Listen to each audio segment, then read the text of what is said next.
جہاں تک افغانستان کا تعلق ہے حضرت بات یہ ہے کہ اگر ہم جنگجویانہ ذہنیت کا تجزیہ کریں. السلام علیکم ورحمۃ اللہ وبرکاتہ. ناظرین، امید کرتا ہوں آپ تمام دوست خیر و عافیت سے ہوں گے. اس ویڈیو کو مکمل دیکھیں، دوسروں تک پہنچائیں، لائک اور سبسکرائب ضرور کر کے جائیں. جہاں تک افغانستان کا تعلق ہے حضرت بات یہ ہے کہ اگر ہم جنگجویانہ ذہنیت کا تجزیہ کریں، جنگجویانہ ذہنیت کا، جہاں پر 1980 سے پہلے سے لے کر آج 2025 تک جنگ ہو رہی ہو اور ہم نے اپنے ملک کے جوانوں کو جانے دیا، چاہے روس کے خلاف جنگ تھی یا ابھی امریکہ کے خلاف، کوئی رکاوٹ نہیں ڈالی. ہم نے ان کو جنگ کی تربیت دی، کلاشنکوف کی تربیت سے لے کر کروز میزائل تک کی تربیتیں ہم نے ان جوانوں کو دی. کیا وقت کے ساتھ ساتھ اس سوسائٹی میں ایک جنگجویانہ طبقہ پیدا نہیں ہوگا؟ سو وہ ہم نے بنایا ہے. کسی مدرسے والوں نے ان کو یہ تربیت دی ہے؟ کوئی جمعیت والوں نے اس کو تربیت دی ہے؟ دوسری تنظیمیں بیٹھی ہوئی ہیں، کیا انہوں نے کوئی تربیت دی ہے؟ تربیت دی ہے یا امریکنز نے آ کر، یا نیٹو کے لوگوں نے آ کر، یا ہمارے اپنے جنرلوں نے ان کو تربیتیں دی ہیں اور ایک جنگجویانہ طبقہ پیدا کر پورے قوم کے لیے عذاب بنا دیا انہوں نے. آج ہمیں کہتے ہیں جی کہ افغانستان سے وہاں ان کی تربیتیں ہیں. افغانستان میں بھیجا کس نے؟ 20 سال افغانستان میں امارت اسلامیہ کے لوگ امریکہ کے خلاف لڑتے رہے اور تم نے سرحدیں کھول دی تھی. یہاں سے نوجوان جا رہے ہیں اور جا رہے ہیں اور لڑ رہے ہیں اور آپ تھپکیاں دے رہے ہیں. زبردست زبردست زبردست. اب ایک طبقہ پیدا ہوگا. اس وقت صورتحال یہ ہے کہ اگر افغانستان سے ہمیں کوئی شکایتیں ہیں کہ وہاں سے کوئی نوجوان آ رہے ہیں اور مراکز وہاں پر ہیں، میں سمجھتا ہوں یہ شکایت اپنی جگہ پر بجا ہے، لیکن شکایت کا ازالہ کیسے کیا جائے اس پر غور کرنے کی میں بھی نہیں چاہتا اور میں بھی اس کے خلاف ہوں کہ افغانستان سے وہاں پر مراکز ہوں اور وہاں سے مسلح لوگ پاکستان میں آ کر کارروائیاں کریں. آپ بھی نہیں چاہتے، پاکستان بھی نہیں چاہتا، ریاست بھی نہیں چاہتی، مذہبی جماعتیں بھی نہیں چاہتی. تو ایک شکایت ہے اور میں اس کے لیے خود گیا ہوں افغانستان. کچھ علماء کرام یہاں بیٹھے ہوں گے جو میرے ساتھ گئے تھے اور ہم نے وہاں پر ہر سطح پر گفتگو کی ہے اور تمام چیزوں کے حل نکالے ہیں. مہاجرین کا مسئلہ، تجارت کا مسئلہ، سرحدات کا مسئلہ اور یہ جو مسلح تنظیمیں ہیں ان کا مسئلہ، تمام چیزوں کے حل ہم نے نکالے. لیکن میں یہ سوال اگر کروں کہ وہ ریاست جس نے میرے سامنے 8-10 جنرلز کی موجودگی میں، سیکریٹری خارجہ کی موجودگی میں مجھے کہا مبارک ہو آپ نے جو کچھ کیا، ہم اس کو اپریشیٹ کرتے ہیں، اور یہ بھی کہا کہ آپ اس کا کوئی میکینزم دیں کس طرح اس پر عمل درآمد کیا جائے. میں نے کہا یہ میری ذمہ داری نہیں ہے، یہ اسٹیٹس کی ذمہ داری. دونوں اسٹیٹ آپس میں اس کا میکینزم بنائیں. اگر آپ کو تعاون کی ضرورت ہوئی ہم تعاون کرنے کو تیار. پوچھنا یہ ہے کہ وہ کامیابی جو ہم حاصل کر کے لائے تھے آپ برقرار کیوں نہیں رکھ سکے؟ اور اس سے بڑھ کر سوال یہ ہے کہ پاکستان کو 78 سال سے ایک پرو پاکستان افغانستان چاہیے. ظاہر شاہ سے لے کر اشرف غنی تک مسلسل پرو انڈین افغانستان موجود ہے، پرو پاکستان افغانستان موجود نہیں ہے، سوائے امارت اسلامیہ کے کہ یہی ایک طبقہ ہے کہ جس کو پرو پاکستان کہا جاتا ہے. اگر وہاں پر حکومت ہوگی تو افغانستان کو ایک پرو پاکستان افغانستان تصور کیا جائے گا. لیکن ایک مسئلے پر اختلاف ہو گیا، ناراضگی آ گئی. اب ناراضگی اس کے بعد آپ وہاں اسٹرائک کریں. جب کابل پر آپ بمباری کریں گے تو ظاہر ہے کہ یہ ایسا ہی ہے جیسے کوئی آپ کی اسلام آباد میں بمباری کر لے. تو آخری حد ہو جاتی ہے نا. دور دراز کے علاقوں میں اگر آپ کرتے تو شاید کچھ برداشت ہو جاتی، تو وہاں پر بھی آپ نے کچھ کارروائیاں کی. اگر آپ کہتے ہیں، میرے سوالات ہیں کہ ہم نے اپنے دشمن کے مراکز پر اسٹرائک کیا ہے اور آپ اس کو ایک جائز بیانیہ کہتے ہیں، تو ہندوستان آپ سے کہتا ہے کہ میں نے بہاولپور میں حملہ کیا ہے، میں نے مرید کے میں حملہ کیا ہے، میں نے کشمیر میں ہمارے خلاف کارروائیاں کرنے والوں کے مراکز پہ حملے کیے ہیں. آپ اس پر اعتراض کیوں کر رہے ہیں؟ اور اگر آپ اس پہ اعتراض کرتے ہیں اور ادھر سے آپ کا یہی الزام افغانستان کے حوالے سے ہے، دونوں میں آپ کیسے مطابقت پیدا کریں گے؟ یا آپ اس کو سپورٹ کریں گے یا اپنے آپ کو غلط کہیں گے. نمبر 1.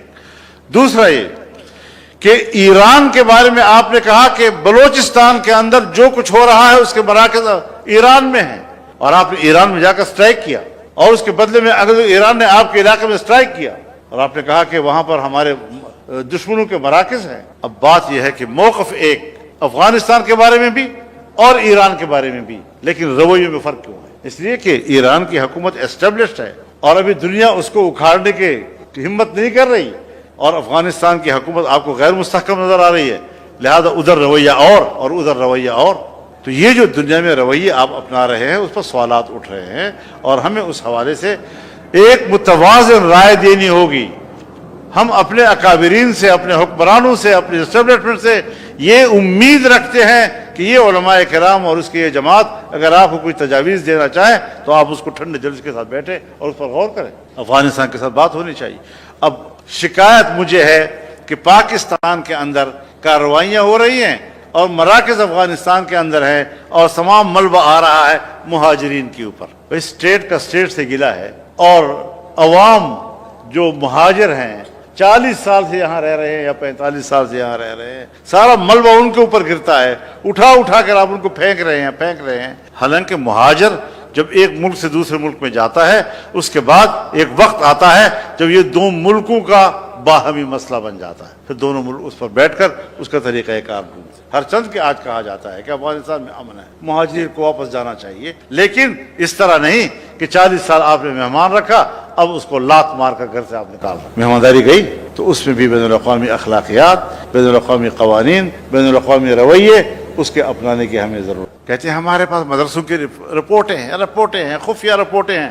آج امریکہ کو اعتراض ختم ہو جائے، آج مغرب کو مدارس پر اعتراض ختم ہو جائے، اگلے دن ہمارے ادارے کہیں گے ماشاءاللہ مدارس کے بارے میں بڑی اچھی رپورٹیں آ رہی ہیں، ماشاءاللہ مدارس کے بارے میں اچھی رپورٹیں آ رہی ہیں، بہت مثبت رپورٹیں آ رہی ہیں، ایک دم ان کے ٹون تبدیل ہو جائے گا۔ تو ہم ان ساری چیزوں کو سمجھتے ہیں کہ ان کے ٹون کہاں سے چلتے ہیں اور کس طریقے سے وہ یہاں پر پالیسیاں مرتب کرتے ہیں مذہبی اداروں کے خلاف، مذہبی لوگوں کے خلاف۔ تو اس حوالے سے ہمیں ان کے ٹیکٹس کو سمجھنا چاہیے، ان کے اس بات کو سمجھنا چاہیے کہ وہ کس کے دباؤ میں یہ سارا کچھ کر رہے ہیں۔ نہ ہمارے نصاب پر کوئی اعتراض ہے کیونکہ ان کا معاہدہ ہو چکا ہمارا ان کے درمیان، 2004 کے دسمبر میں معاہدہ ہوا، 2005 کے فروری میں دستخط ہو گئے، پھر 2010 میں دستخط ہوئے ہیں، پھر اور شرائط آئی ہم نے وہ مانی ہے۔ کب ہم نے جھگڑا کیا ہے اس معاملے پہ؟ لیکن مسلسل اس جنگ کو برقرار کیوں رکھا جا رہا ہے، اس جنگ کو تسلسل کیوں دیا؟ ہم ختم کرنا چاہتے ہیں، ہمارے نزدیک سب کچھ ختم ہو چکا ہے، اور وہ کہتے ہیں نہیں زندہ ہے۔ دیہاتوں میں چھوٹے مدرسوں کے اندر جہاں کے غریب مولوی صاحب وہاں پڑھا رہا ہوتا ہے، وہاں پر ان کا تھانے دار جاتا ہے روب داب کر کے ان کو خوف میں مبتلا کرتا ہے، ہراساں کرتا ہے، اور پھر کہا جاتا ہے آپ پاکستان کو مدارستان بنانا چاہتے ہیں۔ بابا ہم نے تو آپ کو نہیں کہا کہ آپ کے ہاتھوں سے پاکستان مسائلستان بن گیا ہے۔ اگر ہم کوچے میں اپنے پیسوں سے چندوں سے مکتب کھولتے ہیں اور محلے کے بچوں کو الف بے پڑھاتے ہیں، نورانی قاعدہ پڑھاتے ہیں، ہمارا تو سوسائٹی پہ احسان ہے، ہم کام کر رہے ہیں۔ آپ کو ہمارا یہ کام کیوں برا لگ رہا ہے؟ ہم نے ملک کے خلاف کون سی بات کی ہے؟ لیکن مدارس کا وجود بر صغیر کے اندر اس کا وجہ تو آپ بنے ہیں، ہم تو نہیں بنے۔ حضرت شیخ الہند تو چلے گئے علی گڑھ اور ان سے کہا آؤ نصاب ایک کرتے ہیں، پذیرائی نہیں ملی۔ حضرت مفتی محمد شفیع صاحب رحمہ اللہ 4 سال انتظار کرتے رہے، 47 48 49 50 51 5 سال تک کہ آؤ نصاب ایک کرتے ہیں، یہاں نہ ہندو ہے اور نہ انگریز، نہیں مانی گئی ان کی۔ تو ہماری بیوروکریسی، ہماری اسٹیبلشمنٹ اس تقسیم کی ذمہ دار ہے، آج وہ ہمیں ذمہ دار کیسے قرار دے رہے ہیں؟ آئیں آج بھی ہم سے بات کرنا چاہتے ہیں تو بسم اللہ، ہم نے تو کبھی شدت اختیار نہیں کی، بات چیت سے معاملات کو طے کرتے ہیں۔ ہم بھی انگریزی علوم کے قائل ہیں، ہمارے بچوں نے آپ کے بورڈ میں امتحان دیے ہیں اور 3 سال تک مسلسل ٹاپ کرتے آ رہے ہیں، ہمارا ٹیلنٹ اس کا تو آپ مقابلہ ہی نہیں کر سکتے۔ اور ایک بات میں نے کہی ہے، مجھے نہیں معلوم آپ اس کی تائید کریں گے یا نہیں کریں گے، میں نے کہا جس شعبے میں بھی جاؤ بین الاقوامی رینکنگ میں پاکستان پیچھے، عدلیہ پتہ نہیں 142 اور 144 پہ کھڑی ہے، تمام شعبوں میں کرپشن ہے، بدعنوانیاں ہیں، تمہاری تعلیم پتہ نہیں دنیا کے کس کیٹیگری میں آیا ہوا ہے۔ اگر تعلیم کے میدان میں ٹاپ پر ہے بین الاقوامی رینکنگ میں تو دینی مدارس کا علوم ہے۔ ہمارے جیسے علماء پوری دنیا میں جہاں پڑھا رہے ہیں ٹاپ کے علماء تصور کیے جاؤ۔ تم نے پابندی لگائی کہ بین الاقوامی باہر کے طلباء یہاں نہیں پڑھیں گے کیونکہ یہاں سے اچھے علوم لے کر جاتے ہیں باہر۔ تو یہ ساری وہ چیزیں ہیں کہ جو ہمارے لیے باعث تشویش ہے۔ ریاست کو باعث تشویش نہیں ہونا چاہیے، وہ تشویش کا اظہار کرتے ہیں، ہم کہتے ہیں نہیں آپ کو کوئی تشویش نہیں ہے، آپ کے رویوں سے ہمیں تشویش ہے، آپ ہمارے تشویش کو دور کریں۔ مدارس تعلیم کے حوالے سے ایک مستقل سٹیک ہولڈر ہے، آپ مدارس کے اس تنظیم کو، اتحاد تنظیمات مدارس کو دینی مدارس کے حوالے سے کسی بھی فیصلے سے پہلے اعتماد میں لیں گے، ورنہ آپ کا کوئی فیصلہ نہیں ہوگا۔ مدارس اپنا وجود رکھتی ہے، اپنی حیثیت رکھتی ہے، اس کا اپنا ایک مقام ہے، اس کا مذاق مت اڑاؤ۔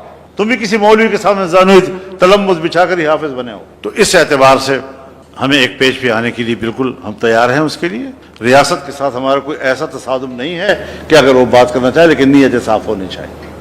نیت ٹھیک کرو, ہم بالکل بات کرنے کے لیے تیار. انہوں نے جو 18 سال سے کم عمر کی بات کی ہے, اب علماء کرام ہیں, اتنی مضحک کا خیز قانون میں نے دنیا میں نہیں دیکھا. کہتے ہیں کہ اگر 18 سال سے پہلے شادی ہوئی تو اس کو جنسی زیادتی سے تعبیر کیا جائے گا اور اس کو زنا بالجبر کہا جائے گا, لیکن اگر بچہ پیدا ہو گیا تو وہ جائز ہوگا اور کفالت والد پہ ہوگی اور جیل سے کفالت کرے گا. یہ مضحکہ خیز قسم کے قانون, کوئی خدا کا خوف کرو یار. افغانستان بلوغت کے لیے شرعی قواعد و ضوابط موجود ہیں, اور علمی لحاظ سے کیا اس کے لیے عمر کی کوئی قید ہے کہ جہاں پاکستان میں اس کو, اور پھر اس کے اغراض و مقاصد جو قانون کے پیچھے مسودے کے پیچھے لکھے ہوئے ہیں کہ یہ اقوام متحدہ کے منشور کی پیروی میں ہم کر رہے ہیں. بھئی تم نے قرآن و سنت کا حلف اٹھایا ہے, تم نے اس آئین کا حلف اٹھایا ہوا ہے, تم نے اقوام متحدہ کے منشور کا حلف نہیں اٹھایا. اپنے حلف پہ جاؤ, تم اپنے حلف سے روگردانی کر کے